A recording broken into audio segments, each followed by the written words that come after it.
జన్మించావు కాబట్టి వసుదేవ సుతుడునై ఆ దేవికి వసుదేవులను ఆ యశోదముల వివాహం అని తండ్రి. ఆ ద్వాపర యుగమును జన్మించి దేవకి వసుదేవ కుమారునిగా జన్మించి అవును కదా గోపికలతో సరసములాడి అవును నా మేనమామని కాలకంసుని వధించిన అవును స్వామి చేసావా మహానుభావ. కానిక నాలుగవ తండ్రుడు స్వామి ఇల్లు వాకిలే లాస్ట్ స్తోత్రం చెప్పాలా? అవును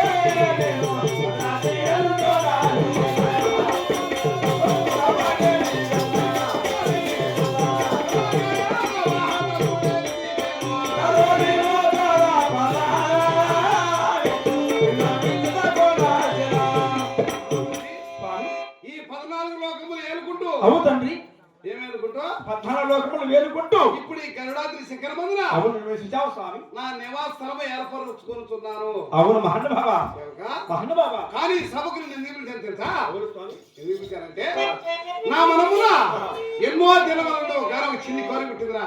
అది ఏమి కోరిక స్వామి? ఆ కోరిక పెట్టానుగా అవును వేట మార్గం వెళ్ళాలి. అవును మృగాలు సంహరిస్తారా? అవును మహానుభావ. తిరిగి మళ్ళా రావాలని కోరిక. అవును తండ్రి సంహరించి మళ్ళీ తిరిగి రావాలని కోరిక. నా కోరిక. అయితే ఇప్పుడు మనము ఏం చేయాలి? ఏం చేయాలి స్వామి? ఏం చేయడం లేదురా. నువ్వు వెంటనే నుంచి నా భార్య లక్ష్మీదేవిని శేఖర్ పిలుచు.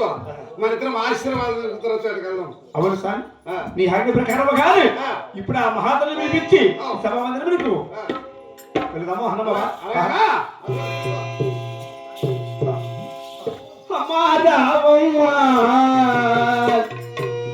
అడు లక్ష్మీ దేవమ్మ అమ్మ రావమ్మ అది లక్ష్మీ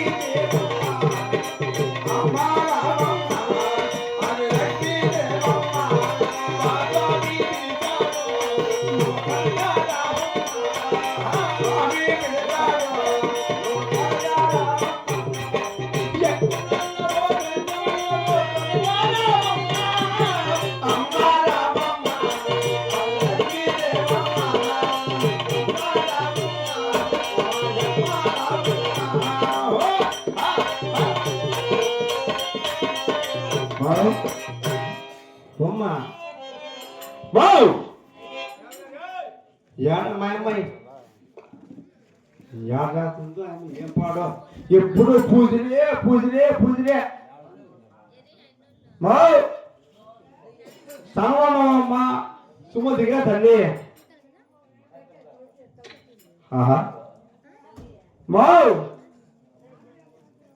జ్ఞానం చేస్తానమ్మా చానమ్మా